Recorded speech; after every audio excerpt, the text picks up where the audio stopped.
Hi everyone, it's Rax bringing you a very important Diablo 4 video. We have leveling guides for every single class in the beta, and we're going to also explain to you how to get the wolf pet, which is going to transfer over to the live game, and you're going to need this when you see how cute the wolf is. Look at this little wolf right there. Don't you think you need this? I'm going to explain to you how to get it. So the beta is launching on Friday, and it's going to be 2 weekends. The first from March 17th at 9 a.m. until March 20th at 12 p.m. Pacific time. And this first weekend of the beta is available to those with early access. The ways to get early access are you may have pre-purchased the game, you might have gotten one of the tattoos, you might have ate KFC, and there might be some other methods for you to get early access. You never know. And for the first weekend, you can only play Barbarian, Rogue, and Sorcerer. In the next weekend, Druid and Necromancer will become available. So you're going to be blasting on one of these three, and then in the second weekend, anybody can play. Sorry, I'm losing my voice. Anybody can play in the next weekend, and you're going to have all of the classes available. So the next weekend will start at March 24th at 9 a.m. Pacific and go through March 27th. So you can play on both if you got the early access, and just on the second one if you don't. Okay? How do you get this wolf pet? The way to get it is you need to be level 20 on any class. That is not difficult to do. Anybody can do it. If you just play a couple of hours, even a casual player, you're not the best player in the world. I'll tell you how you won't be able to do it. You won't be able to do it if you just sit in town and do nothing. Remember, town is lava. Get out there and kill some monsters and do some quests, some dungeons, and then you'll have it down without a problem. You also get the initial casualty title for reaching Kiovashad that you get to this place pretty much instantly. And you also get the early Voyager title for playing in the beta. So, for the 5 classes, let me first talk about Druid and Necro, which are very simple to discuss. Let me zoom out here for a moment.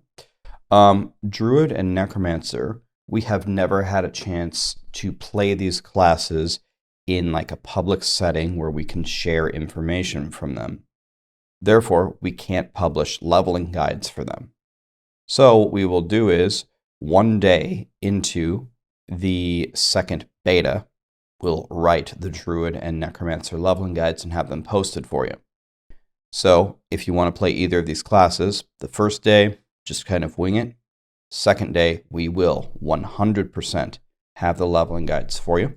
So just come on back and we'll have it ready.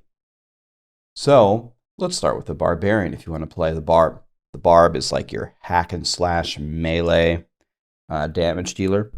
And the leveling guide that I've written here is for Whirlwind, which everyone should know how to play, right? You spin around and you dominate.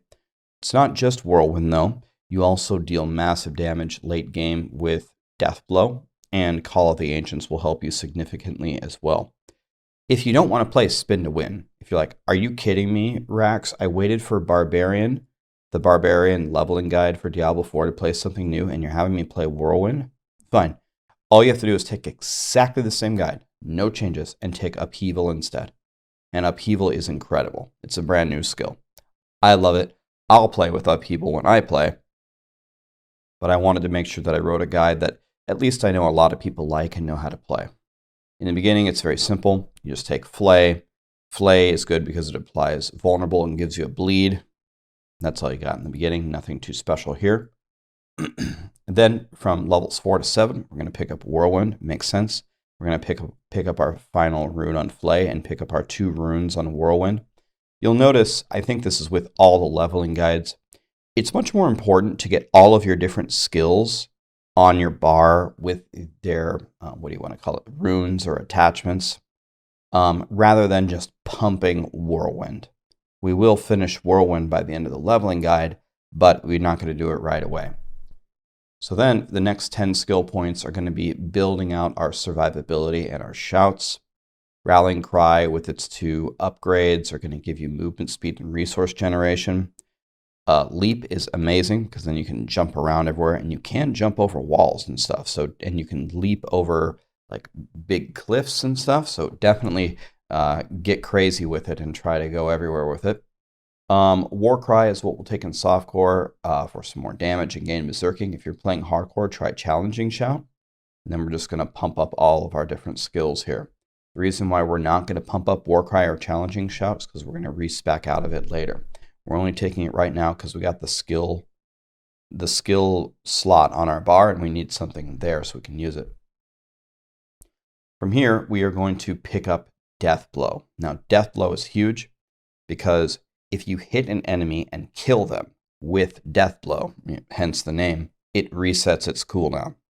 So if you become strong enough, Death Blow can actually just start one-shotting everything and you can just infinitely reuse it. Makes it very strong. And Death Blow hits pretty hard.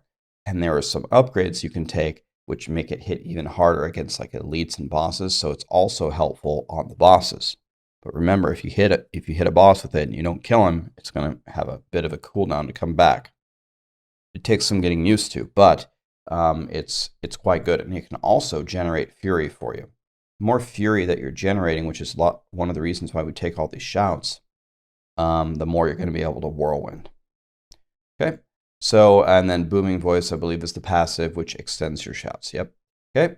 Then finally, you have the ultimate. You can try all of them. The one that I really like is Call of the Ancients. When you don't have anything else, those Ancients just coming out and just slashing everybody down is super powerful. So try them. And then you can respec out of Warcry because you need to put Call of the Ancients on your skill bar and pick something up like Thick Skin, or honestly, you can just pick up whatever you want. And then with any extra renown points, try to put them into Call of the Ancients. Otherwise, just try anything, man. It's the beta. Just have fun with it. Let's go to the Rogue. And Woody wrote this. And Rogues are just insanely good. And he's got kind of two options for you. Like mine has two options. You can go Whirlwind or you could go Upheaval. Woody's doing the same thing here. And he's going to give you two choices. You're either going to go Barrage or you're going to go Flurry. To make it real simple, Barrage is ranged and Flurry is melee. Honestly, I would say try both of them. Start leveling up as Barrage and then respec Flurry. I mean, try it all. Okay? And then you're going to start with Forceful Arrow at the beginning to apply Vulnerable. And the status effects in Diablo 4 matter a lot more than in Diablo 3. Will they matter in the beta, only leveling up to level 25 as much? I mean, probably not. But this is something that you should definitely have in your mind playing this game. Applying status effects like Vulnerable matter. And that's what you'll see a lot of our build guides try to build around, even in these little introductory leveling guides to 25. So now we pick up the mobility and damage. We get the dash and the shadow step and stuff like that. And then we're going to pick up a Dark Shroud, which is going to give you a lot of protection here.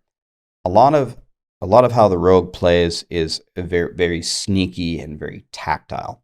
So taking these different mobility skills and taking these damage reduction skills, in addition to standing in the right place and the right time and attacking, is what's going to optimize your gameplay for the Rogue.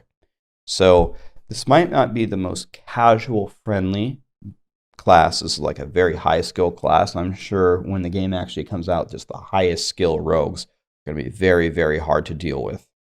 And the lower skill rogues they're going to need to find a build that's very easy to play and is a little bit more forgiving. But if you're ready to try hard in the beta and really test your skills, this is an incredible class to play and a very rewarding class. When you're playing something very difficult, when you finally master it and you're dominating, then you feel like $1,000,000. And now we have Shadow Imbuement. And there's different imbuements in this game, but Shadow Imbuement and really all of them are just crazy. Change their damage type and it adds extra effects. You can apply Vulnerable, Recover Energy, and all these different things. And it can add a bunch of AoE. So this is where you're going to start to have a lot of fun when you have Shadow Imbuement with your skills. And you're going to start to see what a rogue can really do. And then finally, you can pick up the Shadow Clone. And it's going to be great. It's going to help you with big packs and elites and stuff like that. It's going to be kind of the same thing as Call of the Ancients. Early game, these little helpers actually help a lot. Okay. And then finally, the Sorcerer 11 guide. This was written by Dread Scythe. And then sorcerers, of course, are like the gods of magic. And you're actually going to have a fire build. You're going to go Fireball, Hydra, and Meteor, but you're actually going to start with Frostbolt, which is a little bit counterintuitive. If you played WoW or if you've played like Diablo 2, for example, usually you stick to one tree and go the whole way. So if you would go Fireball and you would go Meteor and you would go Hydra, you would think that you would start with like Firebolt or something. Nope, we're starting with Frostbolt, even though we're going Fire, because it's going to give you mana regeneration and it's going to keep enemies chilled and frozen for you. There's no reason to stick to all fire, at least in the beginning, from what we can see. Maybe they'll change this in the future, but for now, you're going Frostbolt in the beginning. Then we're going Fireball. Fireball does a lot of damage. I bet you can guess what it does. It just throws a fireball. It's very expensive, though. So you got to throw it, you can't just throw them willy-nilly. You need to get a bunch of monsters and throw it in the center and then blow them all up. Time to get your defensive skills. These feel really, really good and really, really smooth. I hope you come to the same conclusion when you play it this weekend. You get Teleport, you get Frost Nova, you get Ice Armor. You guys probably know what these are. Teleport, move around. Frost Nova, you freeze everything. Ice Armor is just going to keep you alive.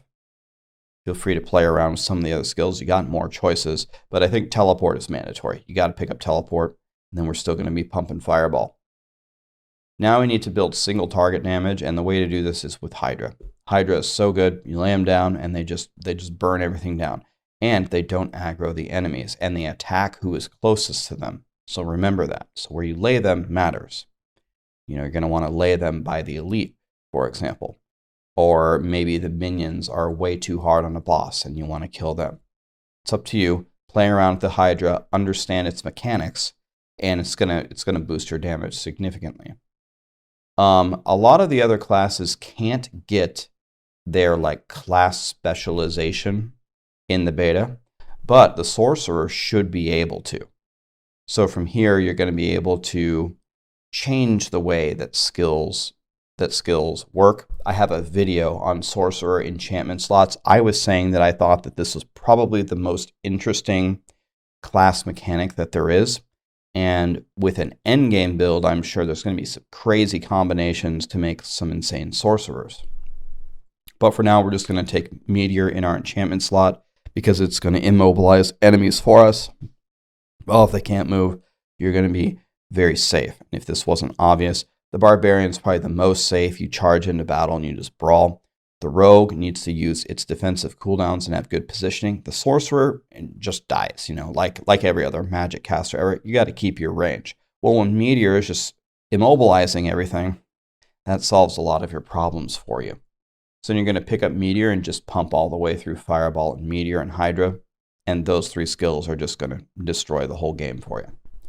So now let's get into some final hints for this. A couple things to know. Your progress carries over to the second weekend. It doesn't carry over to live, but it does carry over to the second weekend. And this is actually important because any renown, any codex powers, any items that you get, they carry over. So that will make you a lot stronger than those who just start out in the second beta. Rax, now you just told me that it's pay to win. Well, all you have to do is go to KFC and order a sandwich and you get the early access. I mean, just go to KFC, man. KFC is not really that good. I wish they would have done like Chipotle or something, but oh well. Beggars can't be choosers. And also, if you're going to play the Necro or Druid, if you play in the first weekend and save some items in your stash, and you should be able to gear up your Necro and Druid instantly so they aren't playing naked. So keep in mind that you can save some stuff and put it over to the second weekend and plan ahead. Second thing is level up your potion. Your potion that heals you, it levels up in Diablo 4. Got to find some materials, go to the guy in the town and level it up.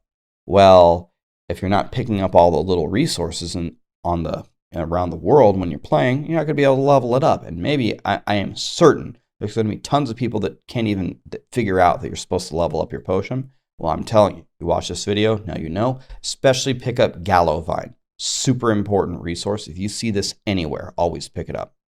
You can compare your items by hitting shift. Make sure that you do that. It makes comparing items much easier. Renown is your friend. Running around and doing the altars of Lilith, the side quests, the dungeons, the strongholds. They give you renown, which make you way stronger. They give you more skill points. You just have stronger character. Renown carries over to the next weekend. Try to maximize it. That way in the next weekend you're dominating.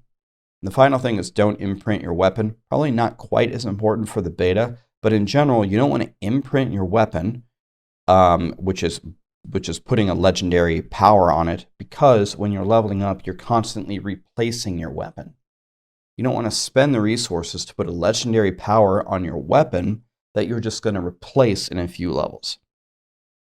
So you can put it on like an offensive aspect on your amulet instead, which is much harder to replace and much less important to replace. That way you're not wasting your resources. And that's it, guys. So that's the guide for the Barbarian, that's the guide for the Rogue, and the guide for the Sorcerer. Remember that the Druid and Necro will be coming right after they're released. We'll have the full guide for you, just like we did for the other classes. And I hope you guys have an amazing time in the beta. I plan to stream an obnoxious amount of hours for it. I'm even tempted with the idea of streaming the entire time. The whole time. Not a subathon. I'm just going to stream the whole time anyway. You don't have to sub. Yeah, I think it's 75 hours each time. And it's going to be Diablo 4 the whole time. So I'm trying to figure out a way that I can do that. We'll see. But I will get every single class to 25, all of them, super powerful. So if you want to see any of them, stop by the stream. And if you can't make it, I'll try to make videos on it to show you exactly how it works. Thank you guys, and have fun in the beta.